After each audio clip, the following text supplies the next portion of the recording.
The movie starts with this story about a king and queen. They're super in love, but there's one big problem. She can't have a kid, and she is miserable about it. The king tries everything, brings in all these doctors, but nothing works. So then he's like, I know, I'll bring in a circus to cheer her up. Worst idea ever. One of the circus performers is pregnant, and when the queen sees her, she just completely loses it, starts smashing stuff, runs to her room, total meltdown. The king feels terrible and is like, honey, I swear I will do anything to make you happy. So the next day, this super tall, creepy old guy shows up at the castle.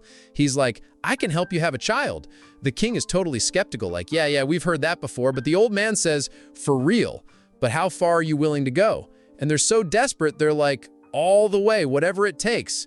Then the old guy lays out this whole weird philosophy. He's like, look, the world needs balance. If you want to create a life, you have to take a life. It's the only way. They're like, okay, deal. So here's the crazy plan. The king has to go kill a giant sea monster. Then a virgin has to cook its heart. Then the queen has to eat the cooked heart, and bam, she'll be pregnant. And the king actually does it. He goes out, finds this huge white monster in a river, and while it's sleeping, he dives in to kill it. He succeeds and cuts out its heart, but get this, the monster kills him in the fight. He dies right there on the spot. But hey, he got the heart. So the queen just wraps up the heart in a cloth and goes back to the castle. No biggie. They find a young maid who's a virgin and order her to cook the heart. But while she's cooking it, she gets these weird feelings and surprise, she gets pregnant too, just from the steam or something. So the heart is cooked, the queen eats it, and just like the old man predicted, she gets pregnant. And then at the exact same moment, both the queen and the maid give birth, and they're both boys. The queen names her son Elias, and the maid names her son Jonah. Then bam! We flash forward 16 years. The kids are all grown up, and the queen is just obsessed with her son. It's like he's her whole world. And here's the crazy part. Both boys look exactly alike. Like identical twins. They both have this freaky white hair, I guess from the sea monster, and they're best friends. Super, super close. But the queen hated that they were friends. She was always telling her son, you are a prince. You can't be friends with a servant's kid. But Elias didn't care. He'd sneak out to meet Jonah all the time. And get this, they could both breathe underwater, so they'd hide in the same river where the monster was killed. The queen threatens the maid, like, if you don't keep your son away from mine, I'm kicking you both out of the kingdom. But the boys still don't listen. Then one day they go too far. Jonah puts on Elias's clothes and goes to see the queen. She can't even tell it's not her son, but she's suspicious. When she finds out the truth, she decides to banish Jonah. Elias is heartbroken, but Jonah has a plan. He cuts a tree, and a spring of water starts flowing out.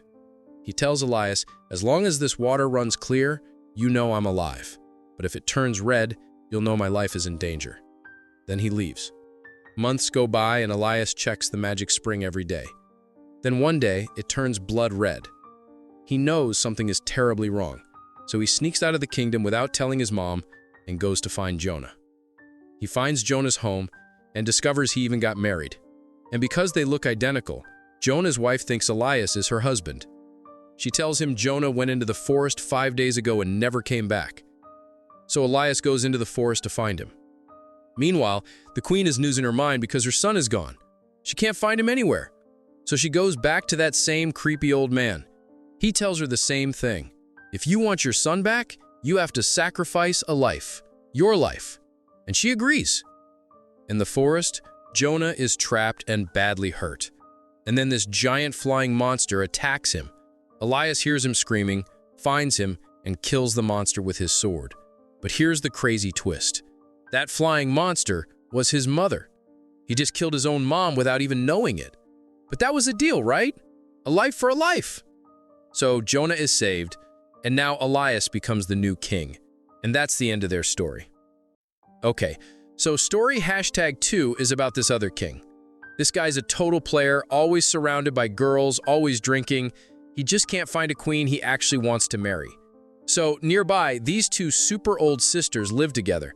They never leave their house. They're totally gonna die alone. But here's the weird thing. They have these incredibly beautiful, young-sounding singing voices. One morning, the king hears one of them singing and is totally captivated. He follows the voice to their house, but the old woman scurries inside, which just makes him more curious. He thinks she must be some beautiful, shy girl. One sister is named Dora, and she's super greedy and cunning. The other is Emma, and she's more honest. When Dora sees the king at their door, she gets this crazy idea that this is their chance to change their luck. So from inside the house, she tells the king, "Come back in 1 week, and I'll show you a single part of my body." And the king is like, "Oh my God, I found my true love." But they know they have a problem. They're old. Their skin is super wrinkly. Dora tries putting herbs on her finger to make it look young, but it doesn't work. She starts crying. But Emma had this idea to just suck on her finger for days, and it actually looks pretty good. So when the king comes back, the greedy Dora shows him Emma's finger instead of her own. The king completely loses it. He's totally in love. But Dora knows if he sees the rest of her, she's dead. So she makes a deal. She's like, "I'll come to the castle at midnight, but it has to be completely dark. All the candles have to be blown out." The king agrees. Then Emma gets this other crazy idea to basically use glue to tighten up all of Dora's saggy skin to make her body feel young. At midnight, a guard comes to get Dora, and the whole palace is pitch black. But when the king wakes up in the morning and sees he just spent the night with a wrinkly old lady, he gets so mad. He literally throws Dora out of the castle window. But she survives the fall, and then, get this, some kind of magic happens. A witch comes, and bam, he falls in love instantly, brings her back to the palace, and decides to make her his queen. Dora has no idea how it happened, but she's not complaining. She remembers her sister Ima and invites her to the wedding. Ima shows up and is totally shocked to see her sister is now young and about to be a queen. When Ima asks how she did it, Dora jokingly says, "Oh, I just peeled off all my old skin." But Ima believes her. She goes to a blacksmith and promises him a necklace and a dress if he'll just peel all her skin off. And the blacksmith, who's even dumber than her, actually does it. He takes her into the woods and skins her alive. It's a super disturbing scene. Of course she dies. Meanwhile, Dora's magic doesn't last forever. She starts to get old again, right in the middle of the palace. When she realizes her skin is getting wrinkly, she just runs away from the castle and turns back into a regular old lady. So that story ends super sadly. Okay, last story. This one is about another king, and he's super weird. His queen died a long time ago, and he has a daughter named Violet, but he never remarried and doesn't really love his daughter. One day, the king finds this weird little parasite, like a flea, on his hand, sucking his blood. And for some reason, he loves it. He keeps it in a glass box and lets it feed on his blood every single day. As time goes on, this flea gets huge. Meanwhile, his daughter Violet is all grown up and dreams of marrying a prince. But the king couldn't care less. He's way more into his giant pet flea. Then one day, the flea gets sick and dies. The king is so sad he skins it. Then he tells his daughter, "Okay, time to find you a husband. I'm holding a competition. Whoever wins gets you." Violet is happy she's finally getting married, but also kind of upset she doesn't get to choose.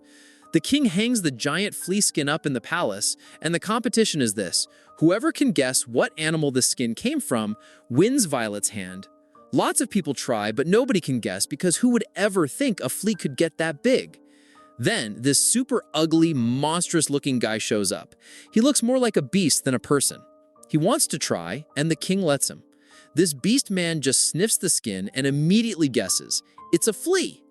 He wins! Violet is so horrified she runs to the top of the castle to jump off, but the king stops her. He's like, "Sorry, a promise is a promise. This is your husband now. Deal with it." She's screaming at him. "What kind of father are you? You're marrying your daughter off to a monster." But the king doesn't care. He just hands her over. The monster man takes Violet far away to a cave in the mountains. She cries for days. Then one day, when he's out hunting, she sees a family on a nearby mountain and screams for help. They see her and try to help her escape with a rope, but the monster comes back. He starts climbing the rope to get to them. They cut the rope, but he still manages to attack them and kill everyone except Violet.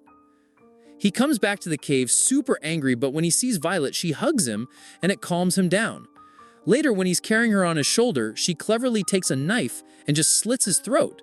The monster dies right there. She takes his bloody head and goes back to our kingdom. She finds her dad is super sick from being bitten by the flea all those years. She just puts the monster's head down in front of him. Her dad is just sad and is probably going to die soon, but Violet is now this super brave, tough woman. She becomes the new queen, and that's how the movie ends.